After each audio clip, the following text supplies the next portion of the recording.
Greetings, fellow readers. My name is Scott. Today we're going to be talking about Velocity Weapon by Megan O'Keefe. Now, Velocity Weapon in the summary is kind of like The Expanse meets Mass Effect. Yes, indeed. So if that sounds cool to you, stick around. Stay tuned for my review. Galactic sentient broadcast. Target, planet Earth. Begin invasion in 3, 2, 1. The last thing Sanda remembers is her gunship breaking up around her as her evac pod expanded, sealing her away for salvage medics to pick up. She expected to awaken in friendly hands, patched up and patched back into a new gunship. Instead, she wakes up 230 years later on an empty enemy starship, the Light of Berossus, or as he prefers to be called, Barrow. The war is lost. The star system is dead. But is that the full story? After all, in the vastness of space, anything is possible. Alright, so we have Velocity Weapon, which is the Protectorate, Book 1. This is part of a trilogy, according to the author, Megan O'Keefe. You may recognize Megan O'Keefe, you may not. She's also the author of the Scorched Continent series, which is another kind of fantasy book. This book was published in June of 2019 through Orbit. I myself had listened to the audiobook, which was narrated by Jameson, and the audiobook of this was fantastic. The way the inflections and the different voices really had character. It really brought the story to life. The accents, the way he narrates the robot, the AI voice through Barrow. It was great. Loved it. Very immersive. The book comes in, it's 533 pages, so it comes in at 18 hours and 22 minutes. Bit of a hefty one, but it was excellent. So like I said in the beginning, it was compared to Mass Effect meets The Expanse. It's a space opera in general. But it has a lot of different twists and turns that I experienced reading this than I had in other space operas. There were moments where it was just like, it had those moments where it was just like, what is this? What's happening? There's backstabbing, there's deceit, there's political intrigue, but not to the point where everything's super political. So this story opens up, and chapter 1 in the book is called The Aftermath of the Battle of Drowley. So you know that there's been a war. There's these systems. There's also a map illustrated in the book that tells you kind of where the solar system exists at. And so Sanda wakes up injured in a cryostasis pod or something like that. And she wakes up in this ship where she thinks is her own people's ship, but it is not. And so the majority of the story takes place on a spaceship, in space next to this planet called Eta Prime. And you know that Eta is the homeland, and there are the Icarians that are kind of the enemy.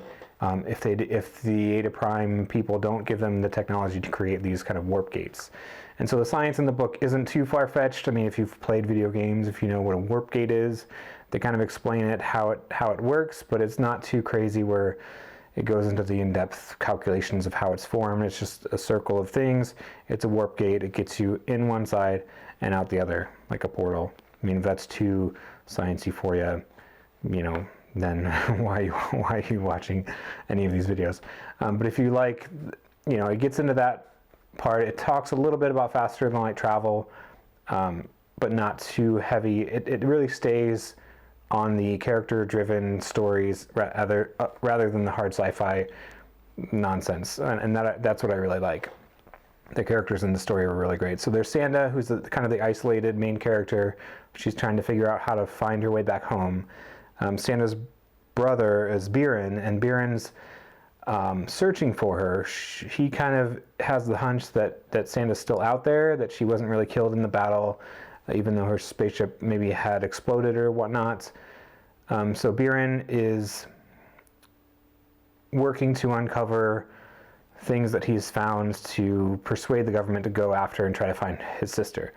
And so in the part of the book where Biren kind of presents his findings, rather than just shrug off this is nonsense, the political roundtable known as the Protectorate invites Biren to come be their speaker of the keepers. And the keepers are kind of the keepers of the information that gets distributed, kind of like the secret societies, the Freemasons or whatnot. So everything that happens, I think, on Eta Prime has to go through these speakers before it gets distributed. So rather than shrug off Buren and say, you're crazy, they know they've kind of been caught in a conspiracy, so they bring Buren in as their speaker and say, okay, now you're going to be the voice of the whole planet to communicate this information to the populace.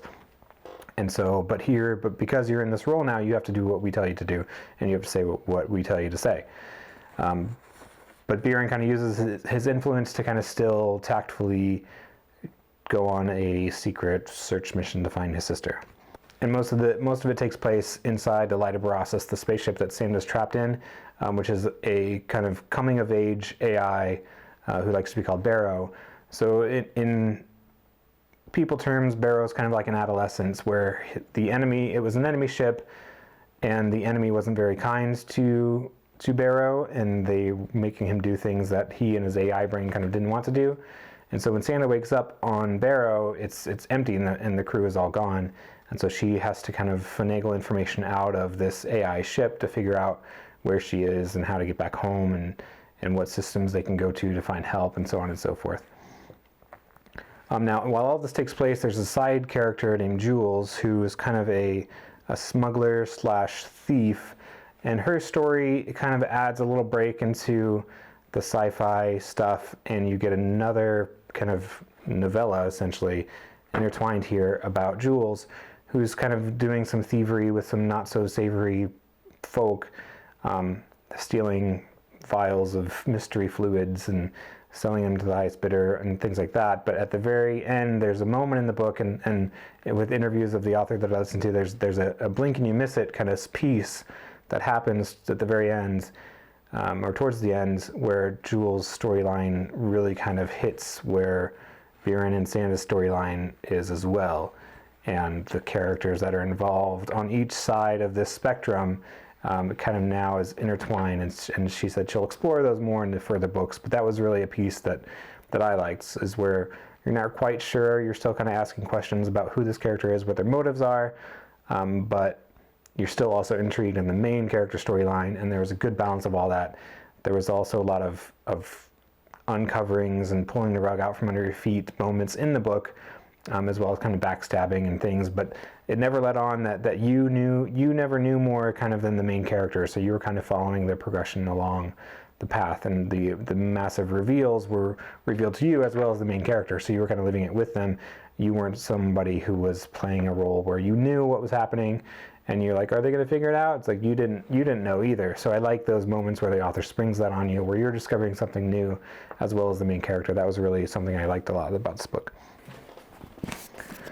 So in summary, if you're just up for a great kind of space opera, if you're itching for something that's similar to The Expanse and you're wanting to fill that gap, pick up Velocity Weapon. I thought it was great. It hits all those beats that good space opera needs to hit. And if you're a fan of any of those things, the author is a big gamer too. And this is her first dive into sci-fi rather than writing fantasy books, but this book was really great. I definitely recommend it. I thank Orbit for sending me a review copy, because I had requested it because it looked something like it was up my alley. I took a lot of moments and notes here. I thought it was great. I think you should check it out too. If you do, let me know what you think. If you've read it, let me know what you think as well. So that's all I got. That's all my thoughts on Velocity Weapon by Megan O'Keefe. Check it out, fellow sci-fi readers. And I will see you next time. Thanks for watching, like and subscribe, and adios.